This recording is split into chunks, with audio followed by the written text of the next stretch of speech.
광주에서 일어난 일인데요. 이번에는 무려 7명에게 폭행을 당했다고 좀 얘기를 하고 있어요. 네, 그렇습니다. 이게 지금 SNS를 통해서 이 피해자의 형이 글을 올리면서 지금 사건이 알려지게 됐는데요. 보시면 동생이 무리에게 집단 폭행을 당했다. 라고 올렸고요. 의식 없이 누워있는 동생을 보고 주저앉아서 펑펑 울었다. 제 동생 살릴 수 있게 도와달라라는 글인데 보시면 바로 옆에 이 글과 함께 동생의 현재 모습, 지금 굉장히 피해를 입은 얼굴의 모습과 그리고 사건 당시의 영상까지, 폭행을 당하는 영상까지 형이 직접 SNS에 올리면서 이게 파장이 굉장히 커지고 있는 상황입니다. 그 형이 올린 영상을 통해서 한번 당시 상황이 어땠는지 저희가 직접 좀 보여드릴 건데요. 새벽 5시쯤이네요. 네, 그렇습니다. 지난달 30일 오전 5시, 그러니까 아마 이제 술을 마시고 새벽 시간까지 된 것 같고요. 이제 무리지어 남성들이 몰려 있는데 피해자는 저 잔디밭 안쪽에 지금 쓰러져 있는 거고요. 그 쓰러져 있는 남성을 중심으로 지금 다른 남성들이 한 뭐 6, 7명이 보이죠? 6, 7명이 모여서 지금 집단적으로 구타를 하고 있는 모습입니다. 저 집단 구타하는 모습이 주변에도 굉장히 이렇게 다 지나가는 사람들까지 다 구경할 정도로 저렇게 지금 상황이 굉장히 오랫동안 지금 지속이 된 걸로 보이고요. 보시면 지금 막 폭행을 하고 말리기도 하는데 계속 폭행이 이루어지고 있고요. 중간중간에 심지어 벽돌을 들었다가 놓는 모습도 있고, 아까 피해자의 사진을 보시면 이 얼굴 눈 부위가 굉장히 상처가 많거든요. 심지어는 나무까지, 저 옆에 있는 나무까지를 이제 뜯어서 이제 눈을 찔렀다라는 지금 주장까지 나오고 있는 상황입니다. 그러니까 최진봉 교수, 이것도 왜 그랬느냐? 이것도 아주 사소한 문제입니다. 그 택시 문제 때문에 그랬어요. 택시를 잡는데 이제 아마 두 팀이잖아요. 이쪽, 그러니까 A팀, B팀으로 얘기를 하면 택시를 잡으러 나온 거예요. 이제 술을 먹고 뭐 거의 마지막 이제 파장이 됐겠죠.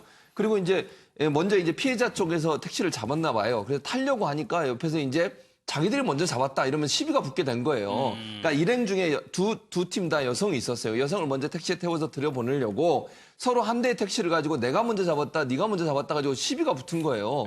그런데 사실 이제 피해를 당한 사람은 그 자리에 없었고 나중에 뒤에 나왔어요. 그러니까 좀 술집에서 늦게 나와서 말리는 과정에서 이 사람이 타겟이 된 거예요. 그래가지고 저 공원 쪽으로 데리고 가가지고 보시는 것처럼 지금 우통을 다 벗었잖아요, 몇 명은. 그 심지어는 문신까지 보여요, 몸에. 이런 사람들이 그냥 무자비하게 폭행을 하는 거 아니겠습니까? 한 사람을 놓고 뭐 대여섯 명이 지금 일행들 그 10명, 총 10명 중에 대여섯 명이 집단 폭행을 하게 되고, 아까 최은민 기자도 얘기했지만 나무 그 막대기 같은 걸로 눈 쪽이나 이쪽을 찔려서 실명 위기에 놓여 있다는 지금 증언도 하고 있고요.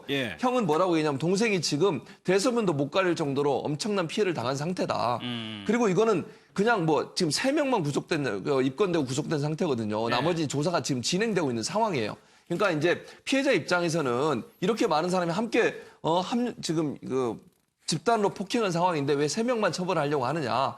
더 다 처벌해달라. 그리고 저거는 때려서 맞으면 죽을 수도 있는 상황이 올 수 있다는 걸 예측 가능했었는데 왜 그냥 뭐 이거 우연히 폭행한 것처럼 이렇게 하지 말고 살인 미수까지도 적용해달라. 이렇게 지금 주장을 하고 있는 상황입니다. 이 폭행의 피해자가 인터뷰가 있네요. 당시 상황을 좀 한번 직접 들어보겠습니다. 저 포함 5명이 술을 먹고 있었는데 이제 저 먼저 혼자 집에 가려고 택시를 잡으려고 이제 기다리고 있었어요, 밖에서. 택시가 왔습니다. 왔는데 이제 뒤에서 남자 2분이랑 여성분 1분 나오시더라고요. 나오자마자 택시를 잡았어요. 제가 잡을 택시를. 한번 쳐다보고 다시 다른 택시를 이제 잡으려고 기다리고 있는데 갑자기 남자 2분이 저한테 다가오는 거예요. 뭘 쳐다보냐고 오는 거예요. 쳐다본 거 아니다. 저한테 욕을 막 하는 거예요. 욕을 저한테. 시비를 먼저 이제 그 두 분이서 걸다가 한 분이 계속 저를 밀치고 이제 시비를 먼저 걸길래 뒤로 계속 밀려났어요. 밀려난 상태에서 갑자기 이제 그쪽 패거리들이 더 나오더라고요. 이제 한 분이 저를 먼저 때렸어요. CCTV로 이제 확인하니까 머리를 먼저 저 때렸더라고요. 이제 옆에서 또 주먹 날리고 그때부터 넘어지면서 이제 발로 밟힌 거예요. 저는 다시 가니까 친구가 제 얼굴에 피가 너무 많이 나 있는 거예요. 친구한테 갖고 이제 저는 경찰보다는 병원 데리고 가려고 하는데 경찰이 왔음에도 계속 때리고 또 경찰이 저를 이제 끌고 가는데도 두 분이가 옆에 있었어요. 그 CCTV 보니까는. 근데 3명이가 또 저를 때리고 있더라고요. 경찰 옆에 있는데. 근데 경찰이 왔는데 저 이제 아주 안심이 좀 됐었어요. 맨 처음에는. 근데 경찰이 왔는데도 그 상대방 제한 못하고 폭행을 당했다는 게 좀 약간 그 경찰 그 CCTV 확인했을 때 7명이 폭행을 딱 가담을 됐다고 나왔는데 3명만 구속되고 나머지 4명은 불구속 시켰다는 것도 너무 억울하고 그렇습니다. 상태는 눈이 지금 제일 심각합니다. 실명 위기에 지금 처해진 상황이고 회복 불가능 거의 지금 없다고 담당 의사분께서 이렇게 말씀하셨고요. 오른쪽만 그렇게 지금 회복 불가능인 상태라고 말씀하셨고 왼쪽도 피해를 많이 입은 상태고요. 뇌의 머리, 뭐 팔, 다리, 전신이 지금 많이 다치고 계속 검사 중에 있습니다. 제대로 검사가 완벽하게 나온 게 아니라 계속 검사를 하고 있는 상태입니다. 말을 잘 못해요. 그때 당시 생각이 지금 자꾸 떠오르나 봐요. 잠도 제대로 못 자고 계속 그 공포 이런 게 떠올라서 무섭다 계속 무섭다 이런 말만 하고 그러고 있는 상태입니다. 첫 번째 인터뷰는 이제 피해자하고 일행이었던 분의 인터뷰였고 두 번째가 이제 형이 직접 얘기하는 건데 굉장히 좀 위험한 상황입니다, 동생이. 네, 그렇습니다. 저희 그 광주 지역의 정치훈 기자가 직접 병원에 가서 지금 저 최초 피해자라고 이야기가 됐던 그 일행, 예. 그 일행도 지금 팔이 부러져서 병원 치료를 받고 있는 상황이거든요. 아, 일행도 다쳤어요? 예, 그렇습니다. 그러니까는 이 지금 사진으로 보시는 이 분이 피해가 굉장히 심각한 거고요. 예. 사실 상황이 어떻게 됐냐면 택시 가지고 시비가 붙은 건데 이제 이 지금 굉장히 많이 다친 이분의 친구가 먼저 그 사람들이랑 시비가 붙은 겁니다. 택시를 가지고 시비가 붙어 있으니까 그 친구를 말리기 위해서 그 상황에 다시 본인이 갔다가 본인이 더 크게 지금 다친 상황이거든요. 그러니까 총 피해자는 2명이라고 보시면 되고요. 그러네요. 앞에 처음에 이야기했던 게 그 최초 피해자인 거고 그리고 이제 저희가 지금 많이 다치신 분, 이분도 저희 정치훈 기자가 만나보려고 했는데 병원에 갔지만 지금 말을 제대로 할 수 없는 그 정도로 굉장히 심각한 상황이라고 해요. 일단은 지금 양쪽 시력이 다 지금 굉장히 안 좋아져 있는 상황이라고 합니다. 아마 이 한쪽 눈 찔린 눈으로 추정이 되는데 이쪽 눈은 지금 뭐 수술을 해도 앞을 보기 어려울 것 같다는 이야기를 의사가 하고 있다고 하는 것 같고요. 예. 다른 한쪽도 지금 뭐 치료가 된다고 하더라도 뿌옇게 보이는 정도로밖에 안 보일 수 있다라는 예. 이야기를 들었다고 하니까 아마 굉장히 지금 상실감도 클 거고 이 다친 부위 때문에 말도 제대로 할 수 없는 그런 상황으로 지금 치료를 받고 있는 걸로 보이는데 뭐 당장 치료비라든지 향후 치료비라든지 이런 부분에 대한 것도 지금 전혀 해결이 안 돼 있는 상황이고 게다가 지금 상대방 7명에게 집단 폭행을 당한 건데 예. 그 7명 중에 지금 3명만 구속이 됐고 나머지는 그냥 불구속 입건만 된 상황이거든요. 예. 이 부분에 대해서도 피해자들은 굉장히 억울하다고 이야기를 하고 있는 상황입니다. 이 부분을 좀 경찰이 수사를 하고 있는데 최은미 기자가 얘기를 좀 드렸는데 어떻게 좀 처리하고 있는지 얘기를 좀 직접 들어보겠습니다. 현재까지 수사를 한 자료를 분석해가지고 가담 정도를 이렇게 따져가지고 우선 가담 정도가 만한 데만 우선 구속영장을 신청했어요. 계속 수사 진행 중입니다. 집단 공동상해. 현재까지는 범행 동기는 택시 불러가지고 타는 것 가지고 서로 이렇게 인상 쓰고 하는 그런 우발적인 범행이냐 술을 좀 먹었지요 다들. 현재까지 수사한 바로는 경찰관 다친 사람은 아직 없는데 이를 잡으려고 하면 못 잡게 이렇게 막 뿌리치고 막 그랬겠죠. 그것이 CCTV에 드리면까지 보이죠. 내가 보고 싶은 방에 그런 부분이 있었더라면 당연히 우리가 해야 되겠는데 현재까지 파악된 대로 수사한 바는 없습니다. 그런 부분도 수사를 다 한 번 더 해보겠습니다.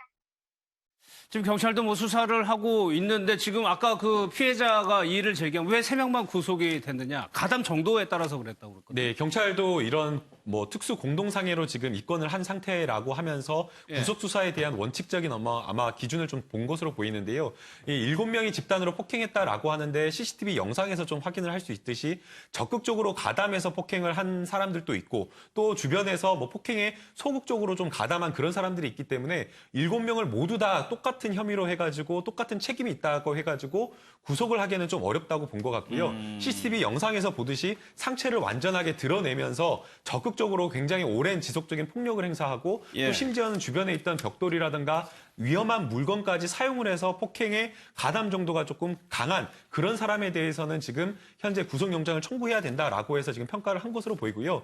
지금 이제 그 피해자의 형이 SNS에 글을 올리면서 이것은 좀 심각하다라고 이야기를 하면서 두 가지를 좀 봐달라고 했습니다. 첫 번째가 이 사람들이 그냥 단순하게 그냥 일반 시민이 아니라 조직폭력배가 아니냐라는 그런 의문이 있다. 그렇기 때문에 이 부분을 좀 수사를 해달라라고 했고요. 실제 CCTV 영상을 보게 되면 상반신의 상당 부분 지금 문신으로 조금 가려져 있습니다. 뭐 요즘에 문신을 많이 한다라고는 하지만 저런 정도 몸을 거의 뒤덮을 정도까지 했다라고 하는 것은 실제 그런 의심이 되는 정황이기 때문에 경찰에서 수사는 한 것으로 보이고요. 예. 다만 이제 수사를 해봤지만 폭력 조직, 폭력 단체를 구성해서 이 혐의를 적용할 정도까지는 아니어서 이 부분은 지금 적용하지 않겠다라고 한 것으로 보이고요. 예. 그다음에 두 번째는 너무나 지금 당한 피해 자체가 너무 심각하기 때문에 이거 살인미수 아니냐. 예. 그러니까 이 적용되는 범죄의 이 혐의에 의율되는 범죄 적용 법조를 달리해달라라고 지금 요청을 하고 있는데 예. 앞서 저희가 들으신 녹취대로 이 사건 자체가 발단 자체가 택시와 관련된